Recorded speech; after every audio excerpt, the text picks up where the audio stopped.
Siamo STFT Fajartin.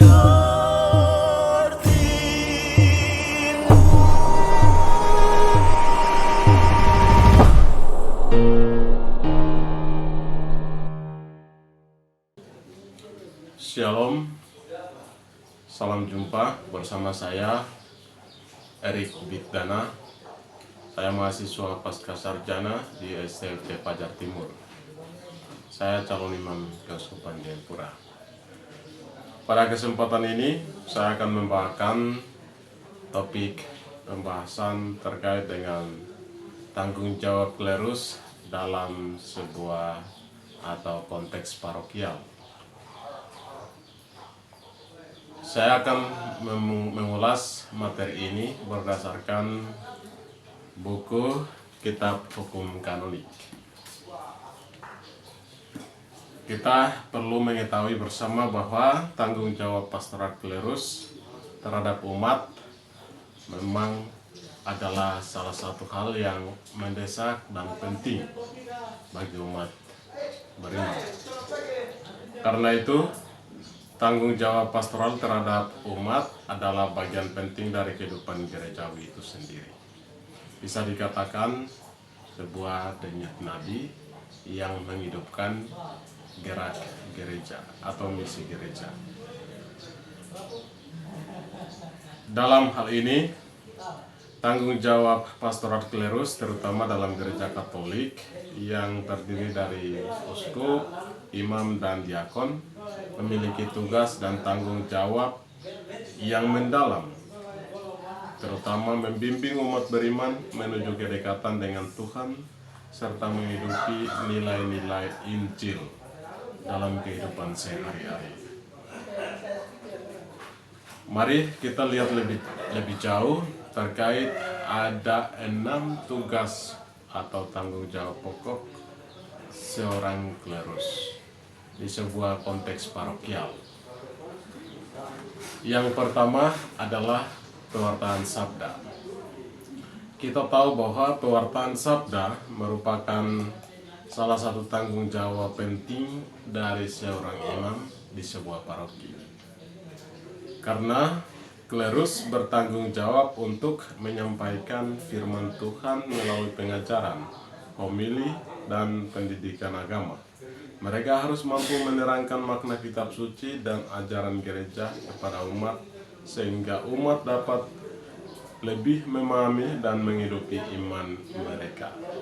Artinya bahwa seorang imam di sebuah paroki memiliki tugas penting dan tugas utama adalah pewartaan Injil. Pewartaan Injil ini biasanya dilakukan ketika merayakan misa, ketika juga dalam ajaran-ajaran pembinaan katekese, baik itu tingkat kaum muda, tingkat orang tua, dalam hal ini bagi pembinaan bagi pasangan suami istri yang hendak menikah, baik itu pembinaan bagi mereka yang hendak menerima sakramen-sakramen dan berbagai hal lainnya. Karena itu, tugas seorang imam sangat penting dan mendesak dalam hal ini untuk pewartaan sabda. Dengan demikian, tugas pewartaan sabda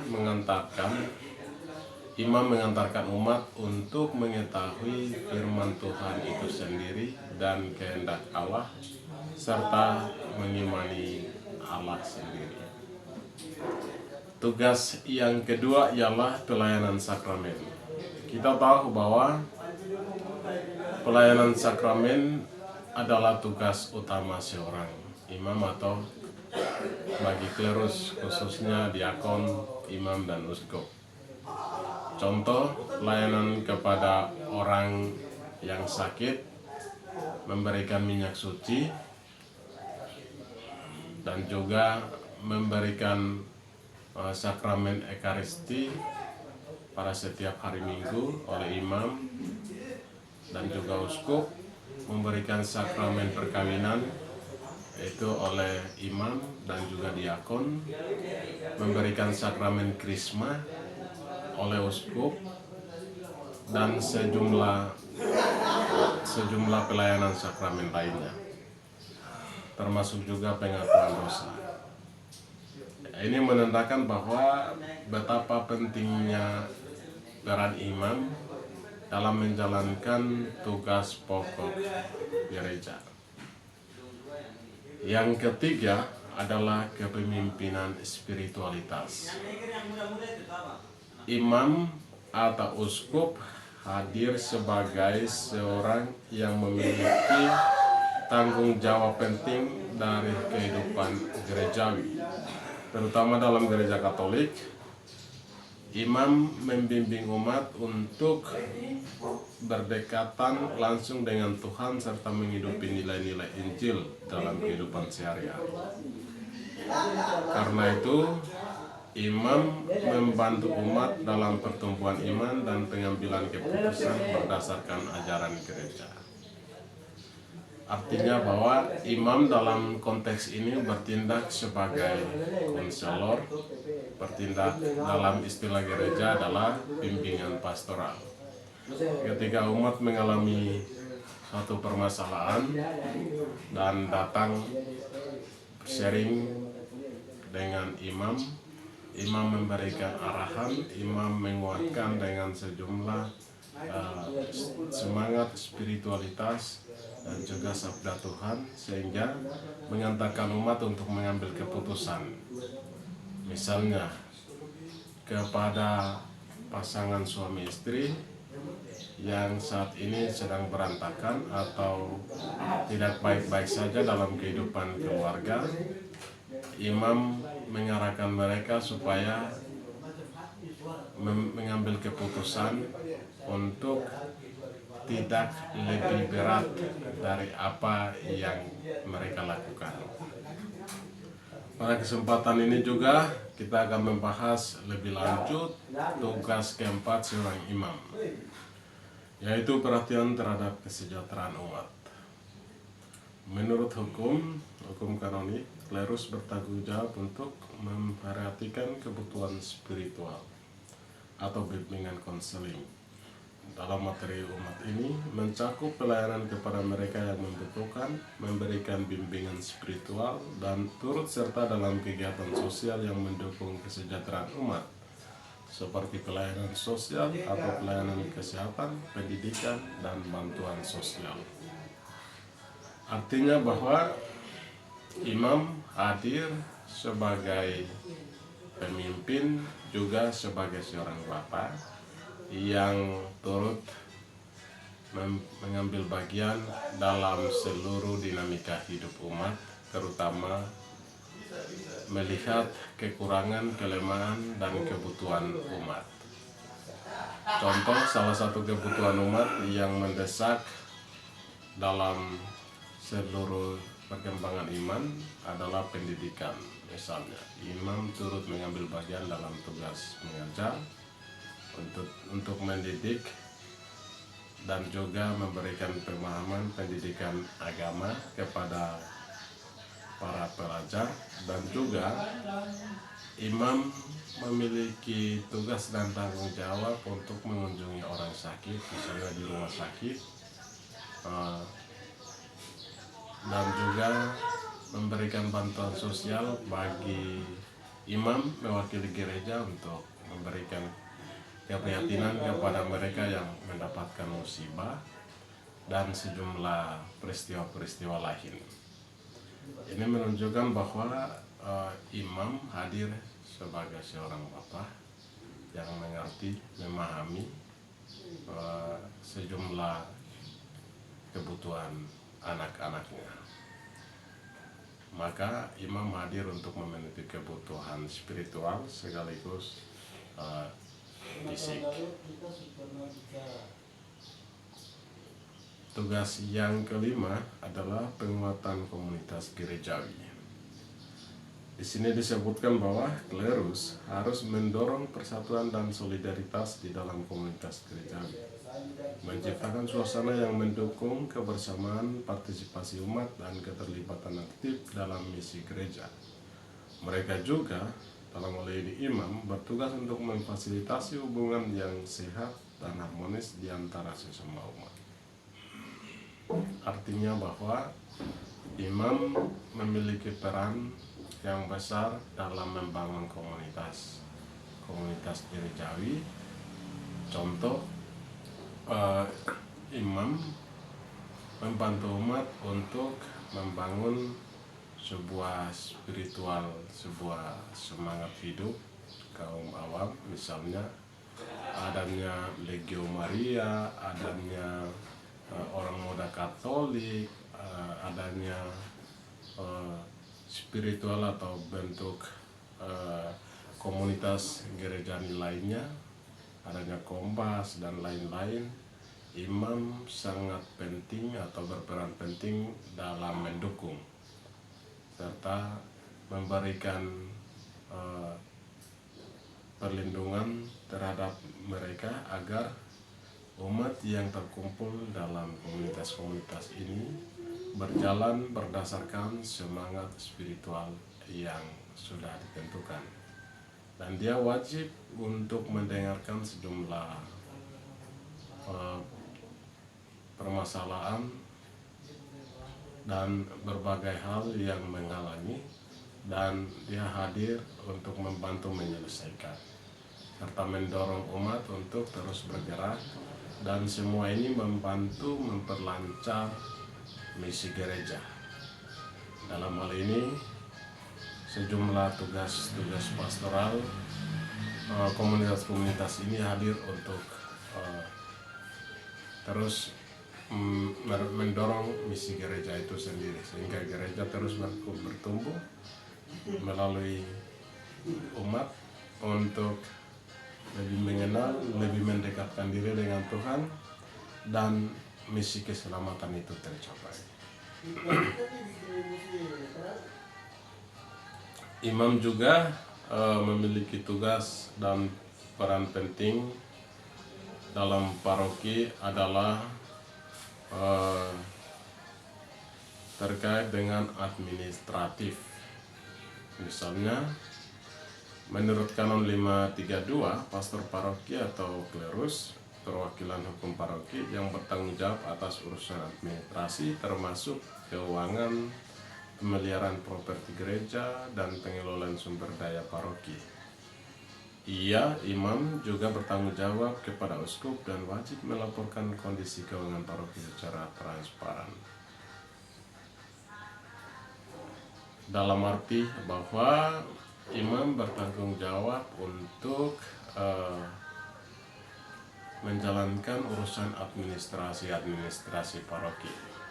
Misalnya terkait dengan kesekretariatan, pendataan umat, dan juga sejumlah laporan-laporan keuangan kepada uskup.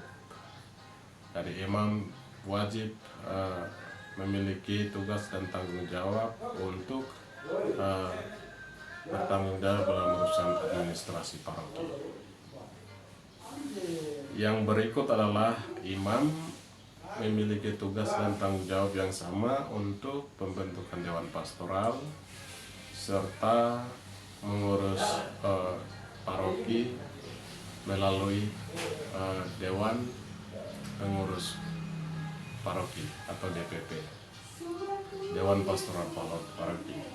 Artinya bahwa imam hadir tidak berjalan sendiri, tetapi dibantu oleh kaum awam yang berkompeten, sehingga dalam tugas-tugas pastoral misalnya terkait dengan pengelolaan keuangan, administrasi paroki, seksi-seksi pewartaan dan lain-lain bisa berjalan demi menghidupi kegiatan-kegiatan parokial, sehingga imam tidak hanya sebatas menjalankan apa yang ia tugaskan, tetapi ia wajib bekerja sama dengan umat agar semua misi terlaksanakan.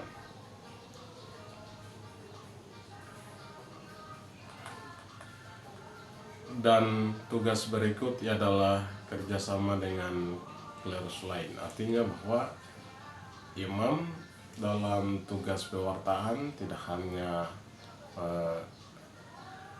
berpatok pada diri sendiri, melainkan boleh meminta bantu ketika berhalangan. Contoh, di dalam paroki itu ada beberapa ordo atau beberapa kongregasi yang hadir. Dia wajib meminta bantu untuk bagian pelayanan sakramen, misalnya komuni, sakramen perkawinan, sakramen pengurapan orang sakit, pengakuan dosa, dan lain-lain. Mengingat bahwa suatu paroki itu memiliki jumlah yang melebihi tenaga pastoral, sehingga untuk memperlancar itu maka imam wajib bekerja sama dengan klerus lain.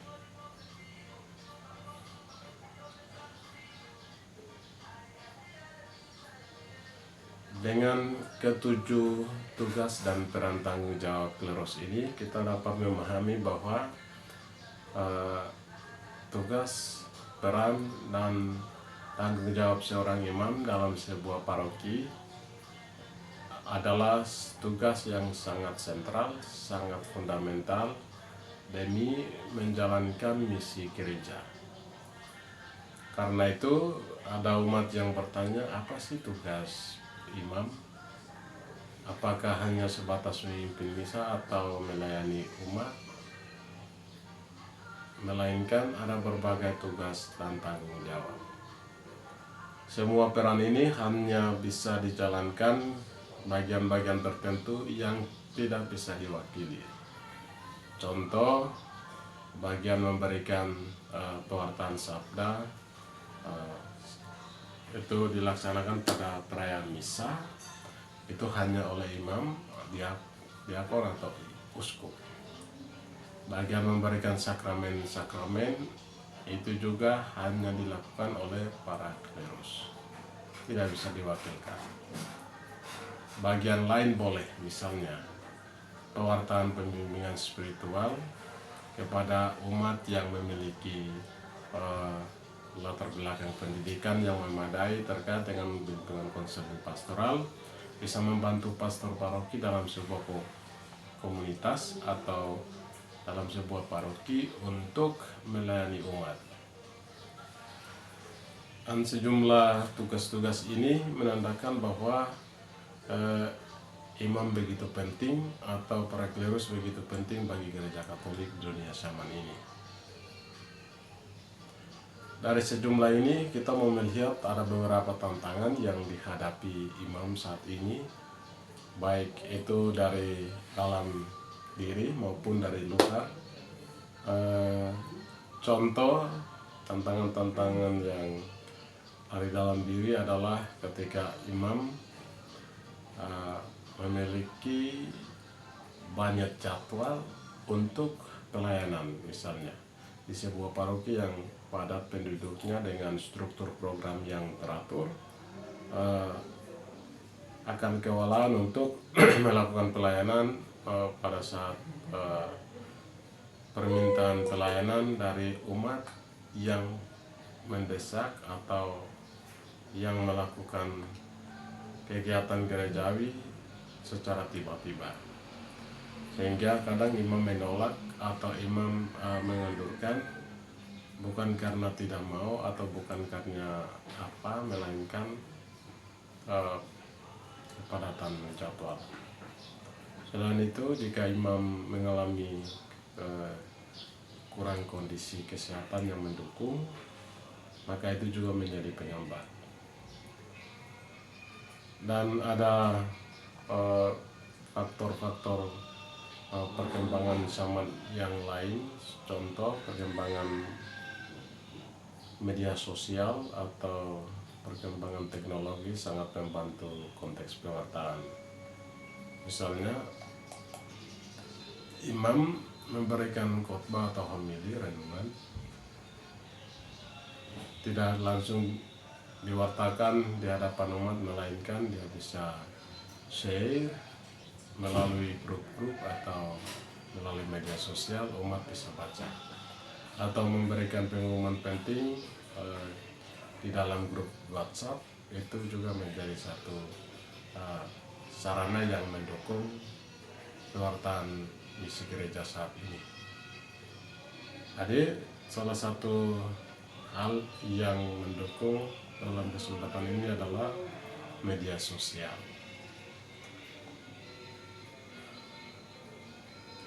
Baik, jawaban ini tentu jauh dari kesempurnaan, tetapi saya ingin memberikan gambaran bahwa mau menyampaikan bahwa keterlibatan dalam gereja itu tidak hanya berfokus pada para klerus atau tugas tanggung jawab para klerus, tetapi semua umat.